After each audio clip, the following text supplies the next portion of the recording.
So hi guys, your host come Dost Khushi is back again with another love story for all of you guys. I hope you all guys missed me. तो बहुत दिन से कोई अच्छी सी love story नहीं सुनाई है ना, आज सुनाती हूँ। आज एकदम झक्कास लव स्टोरी दिमाग में आई एंड जैसे ही वो दिमाग में आई थोड़ा कि चलो इसको जाके अभी रिकॉर्ड करके आते हैं। तो ये कहानी है ज्योति और विपिन की। ज्योति तुमने नाम दिए थे तो बट यार प्लीज़ ऐसा ना नाम अगर तुम्हें देनी भी हो ना तो एक जगह दे दो, ऐसे स्पैम मत किया करो क्योंकि ना बहुत बेकार लगता है। मतलब मैं चलो इसके बारे में ना लास्ट में बात करूँगी क्योंकि इस बारे में मुझे बात करनी थी, बट चलो व्हाटएवर। तो हाँ, तो जो आज की कहानी है वो है ज्योति और विपिन की। तो ज्योति, वो अभी नया-नया उसने एक नए शहर में ऑफ़िस जॉइन किया था। काफ़ी अच्छा ऑफ़िस था, माहौल बहुत अच्छा था, काम उसका जो काम वो चाहती थी, वही काम उसे मिला तो वो खुश थी अपने ऑफ़िस में। अब धीरे-धीरे नए लोग उसे मिले, काफ़ी अच्छा उसका एस्टेब्लिश हो गया उसका सब कुछ वहाँ पे। खुश थी वो, उसकी जो बेस्ट फ्रेंड थी वो भी उसी सेम सिटी में रहने आ गई। हालाँकि थोड़े दूर रहते थे ये लोग तो एक जगह नहीं रह पाते थे लेकिन स्टिल दे वर लाइक मिलते रहते थे। तो ज्योति हर तरह से अपनी ज़िंदगी में खुश थी। लेकिन कहीं न कहीं उसकी ज़िंदगी से एक फैक्टर मिसिंग था, प्यार का फैक्टर। अब बहुत सारे लोग सोचते हैं कि प्यार आज़ादी होती है। जैसे ही हम लोग अपने घर से दूर जाते हैं तो हम सीधा अरे! हम तो सीधा प्यार करेंगे, ऐसा नहीं होता है। प्यार करने का कोई वक़्त नहीं होता है, कोई जगह नहीं होती है। प्यार अपने आप होता है और ऐसा ही कुछ ज्योति के साथ हुआ। उसने सोचा यार, बहुत अकेली रहती थी वो, तो उसकी जो बेस्ट फ्रेंड थी उसने एक दिन उसे बोला कि यार तू इतना अकेलापन कैसे झेलती है? उसकी बॉय जो बेस्ट फ्रेंड थी उसका बॉयफ्रेंड था, तो she was happy in her life. अब ऐसा मत सोचना कि happiness is related to someone like a boyfriend, या तुम मुझे कन्फ्यूज़ कर दोगे। तो सीधी-सीधी सपाट कहानी अब तक इतनी है कि ज्योति की जो बेस्ट फ्रेंड है उसका बॉयफ्रेंड है लेकिन ज्योति का नहीं है और वो उसे कहती रहती है कि तू बना एक बॉयफ्रेंड, जैसे कि मेरे दोस्त मुझे कहते हैं। तो कुछ-कुछ ऐसा सीन है, ओके। तो ज्योति जो होती है उसका उसको ये था कि यार देख, उसका मेरे वाले विचार थे तो कि देखो जब प्यार होना होगा वो हो जाएगा। इट्स नॉट समथिंग कि स्क्रिप्ट लिखी गई है उस हिसाब से मुझे कोई मिलेगा, नहीं। तो उसे 1-2 साल हो गए सिटी में, सब कुछ सही था, अच्छी सिटी थी, सही जा रही थी उसकी ज़िंदगी। फिर आई उसकी ऑफ़िस में एक एंट्री एक नई एंट्री, विपिन। जब वो ऑफ़िस में आया तो ज्योति का इंटर्न था वो। तो ज्योति को उसको मतलब काम सिखाना था। तो वो सब बढ़िया चल रहा था, वो अकेला नहीं था, 1-2 लोग और आए थे। लेकिन जैसे-जैसे वो उसके साथ काम करती, उसे काम सिखाती, उसे उसके बारे में कई चीज़ें पता लगी। He was like an ideal man, you know एक ऐसा इंसान था वो जो काम था, कंपोज़ था, अपने काम से बहुत प्यार करता था और बहुत जल्दी सीख जाता था। तो मतलब एक होता है ना, उसके दिमाग में जैसा एक छवि था कि ऐसा इंसान मिलना चाहिए ज़िंदगी में। कहीं न कहीं विपिन वैसा ही था। तो धीरे-धीरे वो उससे बहुत ज़्यादा अट्रैक्ट होने लगी कि यार मतलब होता है ना, अगर हम किसी को पसंद करते हैं तो हम चाहते हैं कि हम उस इंसान के साथ रहें, दिन भर उसी से बात करें या मतलब कुछ भी होता है तो उसको बताएँ या अगर वो इंसान तुम्हें लग रहा है कि दुखी है तो सबसे पहले तुम जाके पूछो कि भई क्या हुआ? बताओ, हम हैं तुम्हारे लिए। तो ज्योति वाज़ लाइक दैट। वो चाहती थी कि मतलब विपिन को भी पता चल जाए समहाउ कि शी रियली लाइक्ड हिम। और हर दिन जब वो उसका बिहेवियर देखती, बहुत रिस्पेक्टफुल बिहेवियर था उसका सबके प्रति। तो वो मतलब होता है ना, एकदम अच्छा इंसान था, प्रॉपर अच्छा इंसान। और ऐसे लोग ज़िंदगी में बहुत कम मिलते हैं। ज्योति जस्ट वांटेड कि यार विपिन बहुत अच्छा है। तो उसने अपनी बेस्ट फ्रेंड को भी उसके बारे में बताया। तो एक दिन वो लोग बैठे थे और उसने अपनी बेस्ट फ्रेंड को बताया, यार तुझे पता है मेरे ऑफिस में ना एक लड़का आया है विपिन करके, वो कितना अच्छा है भाई। तो वो लोग जब मिलते वो हमेशा बस उसी की बात करने लगी थी। यार विपिन आज ऐसा किया, आज ये हुआ ऑफिस में, और हर बात घूम फिर के आ जाती विपिन के पास कि विपिन ने ऐसा किया। तो उसकी फ्रेंड वाज नाउ लाइक कि तू उसे जाके बोल दे ना, इफ यू लाइक तो बोल दे उसको। बट शी सेड अरे नहीं यार, मतलब मुझे नहीं लगता वो मुझे पसंद करता है, वैसे भी वो पता है जितना अच्छा है ना मैं उतनी अच्छी नहीं हूँ। तो ज्योति वो समवन जो हमेशा अपने आप को अंडर एस्टिमेट करती थी कि यार मैं उतनी अच्छी नहीं हूँ, मैं उसके लायक नहीं हूँ, उसे तो कोई बहुत अच्छी सी लड़की मिलनी चाहिए और ये सब कुछ। बट उसकी फ्रेंड जो होती है कनिका, वो उसे बोलती है कि यार तू पागल वागल है क्या, तुझ में क्या कमी है, तो बोलती है नहीं यार वो इतना स्मार्ट है, इतना हैंडसम है, कहाँ मैं एकदम एवरेज मीडियोकर लुकिंग लड़की, तो नहीं यार हमारा नहीं हो सकता। प्लस मैं डार्क स्किन, वो कहाँ फेयर लड़का एकदम दूध सा गोरा, वो भी कहाँ मैं चाय सी सावली। तो उसने बोला कि वाह वाह वाह वाह।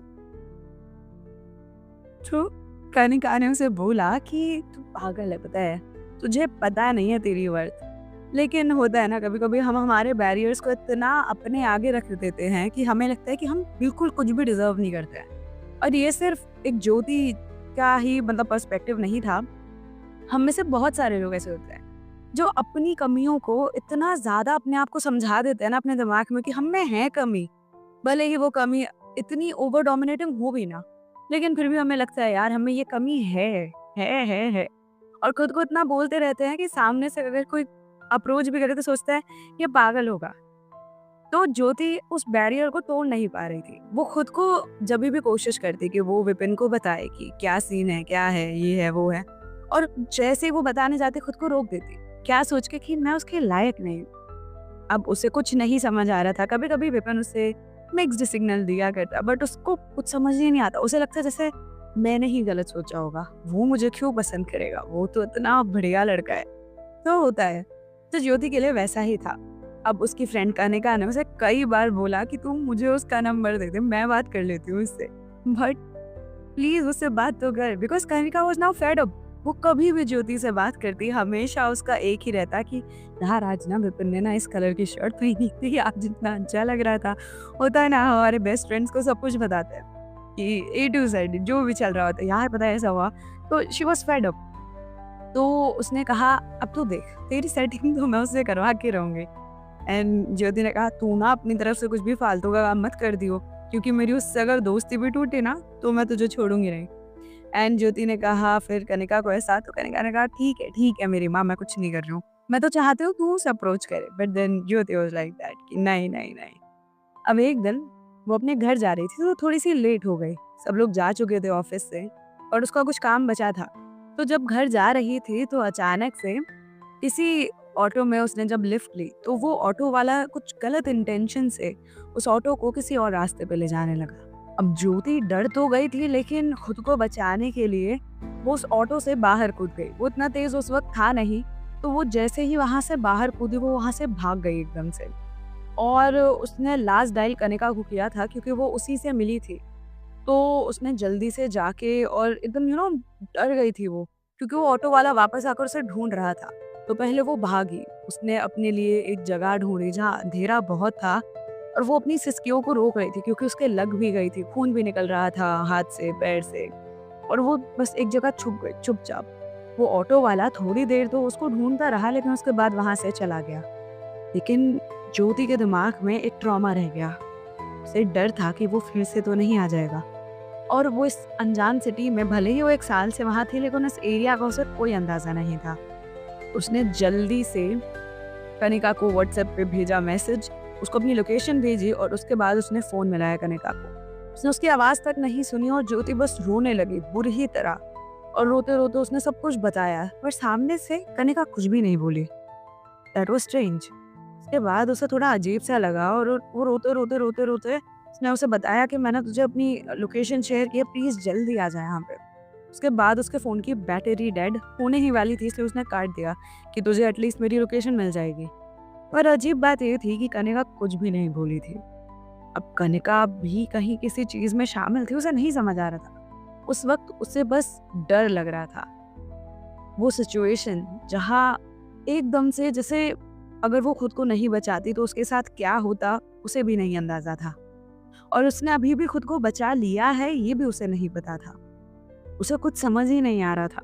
वो वहाँ बैठकर बस रोए जा रही थी। उसके दर्द हो रहा था, हाथ में पैर में लग गई थी। थोड़ी देर बाद एक बाइक आती है वहाँ पे। वो फिर से डर गई कि बाइक, कौन आया होगा। लेकिन तभी एक जानी पहचानी आवाज आई, ज्योति। तो उसने देखा ये विपिन की आवाज थी, लेकिन विपिन को कैसे पता चला कि वो यहाँ थी। उसको कुछ समझ नहीं आया, पर उसने जरा सा अपना देखा, जाके खड़ी हुई उसने देखा विपिन वहां सच में था। उसने ज्योति को उस हालत में देखा, वहां उसके हाथ से खून निकल रहा था, पैर से खून निकल रहा था। वो रोए जा रही थी। जैसे ही उसने विपिन को देखा, वो जल्दी से जाकर उसके गले लग गई और रोने लगी, बेतहाशा रोने लगी। विपिन ने उसे कंसोल किया, कोई बात नहीं है, अभी अभी मैं हूँ यहाँ पे, डोंट वरी ज्योति, ठीक हो जाएगा सब। उसे समझ ही नहीं आ रहा था कि इतना सब कुछ इतनी जल्दी कैसे हो गया। थोड़ी देर पहले तो वो ऑफिस में मिले थे, लेकिन उसने पहले ज्योति को काम डाउन किया। उसके बाद उसने बोला कि चलो मेरे साथ, मैं तुम्हें हॉस्पिटल लेके चलता हूँ। वो पूरे रास्ते बस रोती रही। उसके बाद वो डॉक्टर के पास गए, डॉक्टर ने उसकी पट्टी वगैरह की। उसके बाद ज्योति ने उससे पूछा कि विपिन, तुम वहाँ कैसे आए थे? पर मैंने कनिका को फ़ोन किया था। तो उसने बोला, मुझे नहीं पता, पर पहले तुम्हारी लोकेशन आई थी व्हाट्सएप पे, और उसके बाद जब मैंने फ़ोन उठाया तो तुम रो रही थी। तो मैं कुछ बोला नहीं, क्योंकि तुमने सीधा फ़ोन मिलाते ही कनिका कहा था। अगर मैं बोलता शायद तुम मुझे कुछ बताती, नहीं बताती, मुझे नहीं समझ आया, तो मैं बस चुप रहा और तुम्हारी बातें सुनी। उसके बाद तुमने जब सारी बात बताई तो मैं सीधा तुम्हें लेने के लिए आ गया। उसने बोला, बट ये पॉसिबल कैसे? मैंने कनिका को फ़ोन मिलाया था। देखो, उसने अपना फ़ोन भी दिखाया, उसमें एक्चुअल में कनिका को ही लास्ट डायल था। तो फिर उसने नंबर देखा and he was like, but ये नंबर मेरा है और कनिका के नाम से सेव्ड है। तब उसे कुछ समझ आया कि शायद उसकी उस दोस्त ने, जब वो आज उससे मिली थी, उसने शायद वो नंबर एक्सचेंज किए थे। लेकिन उसके बाद उसने कनिका को एक्चुअल में फ़ोन मिलाया। कनिका वहाँ पहुँच गई और फिर विपिन ने उन दोनों को उसी के घर ड्रॉप किया, क्योंकि कनिका का आज ज्योति के साथ रहना बहुत ज़रूरी था। वो बहुत डरी हुई थी। उसके बाद उसने ज्योति को कंसोल किया और फिर उसने बताया कि हाँ, दरअसल मैंने आज मज़ाक में तेरा नंबर जो था फ़ोन में, उसका मैंने थोड़ा एक्सचेंज कर दिया था। मुझे लगा it was just like a joke, but अच्छा हुआ ना, वैसे भी मैं उतना जल्दी शायद नहीं आ पाती जितना जल्दी विपिन तुझे बचाने आ गया। तो ये एक तरह से अच्छा ही है, तुम मुझसे नाराज़ मत होना। लेकिन उस वक़्त ज्योति उस मूड में नहीं थी, वो बस ट्रॉमा में थी, बहुत बड़े ट्रॉमा में। उसके बाद अगले दिन कनिका ही उसे ऑफ़िस ड्रॉप करने गई। उसने उसे कहा कि मैं कुछ दिन तेरे साथ ही रहूँ, डोंट वरी। फिर जाके उसने उसे बताया, विपिन को थैंक यू बोला कल के लिए। हाँ, उसके हाथ में लग रही थी, तो सबने पूछा उसे क्या हुआ? उसने कहा कुछ नहीं, बस मैं गिर गई थी। क्या ही बताती, क्या बची थी? उसने एक बार को सोचा भी पुलिस स्टेशन में जाके रिपोर्ट करने का, लेकिन उसे कुछ भी अंदाज़ा नहीं था उस ऑटो का, उस ऑटो ड्राइवर का। फिर विपिन से मिली, उसको फिर से एक बार थैंक यू बोला और विपिन ने कहा, आई एम सॉरी ज्योति, ये सब नहीं होना चाहिए था। मतलब कल जब मैंने तुम्हें उस कंडीशन में देखा तो मुझे समझ ही नहीं आया कि मैं रिएक्ट क्या करूँ।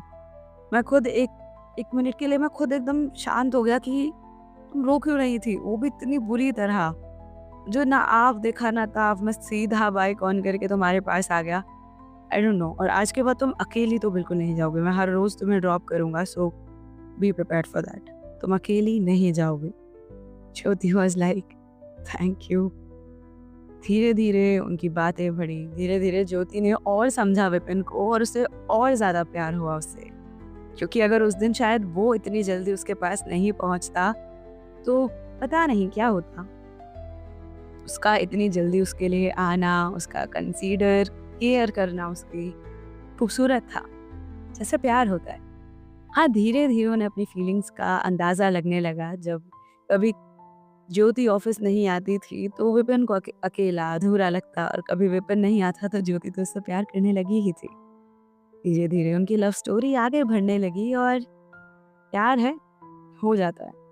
अब कनिका की एक छोटी-सी गलती की वजह से ही, या एक छोटे से प्रैंक की वजह से ही, पर विपिन की कहीं न कहीं उसकी ज़िंदगी में अब जो कमी थी वो पूरी हो गई थी। और उस दिन शायद विपिन ने उसकी इतनी बड़ी हेल्प की थी, कनिका की एक छोटी-सी गलती की वजह से। तो हमारी ज़िंदगी में कब क्या हो जाएगा और कब क्या चीज़ हो रही होगी, वो किस चीज़ को लीड करेगी, हमें नहीं पता। तो बस ज़िंदगी को एन्जॉय करो। कभी ये मत सोचो, कोई भी प्लान चीज़ ना कभी सही नहीं रह सकती। हम ना बहुत चीज़ें प्लान करते हैं, पर कितनी चीज़ें उसमें से एग्ज़ैक्ट वैसी हो पाती हैं, बहुत कम। तो बस प्यार भी ऐसा ही होता है, प्लान नहीं होता, बस हो जाता है। जब हो जाता है ना, तो बंदा बस क्लाउड 9 पे होता है। बस डूइंग। तो ये जो कहानी है, अब इसमें तुम आगे बहुत कुछ सोच सकते हो, तुम सोच लो। You are free to think. Okay, तो ये कहानी मैं यहीं ख़त्म करती हूँ। अब मुझे करनी थी थोड़ी सी बात। तो यार देखो, कुछ टाइम पहले जिसने भी मुझे नेम सजेस्ट किए थे, ज्योति एंड विपिन, मैंने कहानी बना दी, क्योंकि ऑब्वियसली भाई सामने वाले ने बहुत कहा था। पर तुम्हें एक बात समझाती हूँ यार मैं, तुम जैसा स्पैम करने लग जाते हो ना, अरे प्लीज़ मेरे नेम्स ले लो आप, प्लीज़ मेरे एंड ठीक है, तुमने एक बार मेल किया, मैं समझ गई, ठीक है तुम्हें चाहिए नेम्स। एक तो उस वक़्त मैं वैसे ही स्टोरी नहीं बना रही थी, मैंने तुम्हें रीज़न भी दिया। मैं उस टाइम पे स्टोरीज़ में भी कह रही थी कि मैं बहुत परेशान हूँ एंड स्टिल जिसने भी मुझे नेम्स भेजा ना, मतलब भाई यूट्यूब कमेंट, ईमेल, मतलब एवरीवेयर शी वाज़ लाइक नाम, नाम, नाम। यार देखो मैं इंसान हूँ और मैं 50 दफ़ा ये बात कह चुकी हूँ। बहुत इरिटेटिंग लगता है ना जब सामने वाला सेम चीज़ कर रहा है। मैंने इवन बोल भी दिया कि मैं अभी थोड़ी परेशान हूँ and still the mails are coming. तो भाई बुरा लगता है कि यार तुम्हारी मतलब मेरी तुम लोगों की नज़र में, सबके में नहीं कह रहे, बट कुछ लोगों की नज़र में ना बात ऐसी है कि ये हमारा काम करेगी, इसको हमारा काम करना फ़र्ज़ है। तो वो चीज़ बुरी लगती है। ठीक है, I love you guys and you love me back, but इसका एक रिस्पेक्ट वाला बाउंड्री भी होता है ना यार। तो please respect me in that way. अच्छा लगेगा मुझे भी कि तुम लोग मेरी थोड़ी-सी रिस्पेक्ट करोगे। मैंने कहानी बना दी और मैंने कहा भी था कि मैं सही हो जाऊँगी तो मैं बना दूँगी, बट ऐसा बार-बार, बार-बार, बार-बार, बार-बार पोक करना, इरिटेट करना, वो चीज़ सही नहीं है ना। तो बहुत बुरा लगा मेरे को उस वक़्त पर। मैंने कहा ठीक है यार, क्या बोलूँ, बच्ची है। तो ऐसा नहीं करना चाहिए, ठीक है। अब चलो बस यार हो गया, मेरा मुँह में कुछ स्टोरी सुना रही है, सुनाऊँगी कभी अगली बार। सुनाने वाली थी मैं क्योंकि फ्रेंडशिप डे आ रहा है, बट चलो छोड़ो। चलो ओके बाय, मिलती हूँ तुमसे अगली कहानी में। Till then take care and bye bye. और कोई भी प्रॉब्लम हो तो you can always come up to me at KHU_SHEI_ पर। चलो okay bye and also happy friendship day in advance. मैं उसी से रिलेटेड कोई कहानी सुनाने वाली थी पर जान दो इस बार। चलो ओके बाय।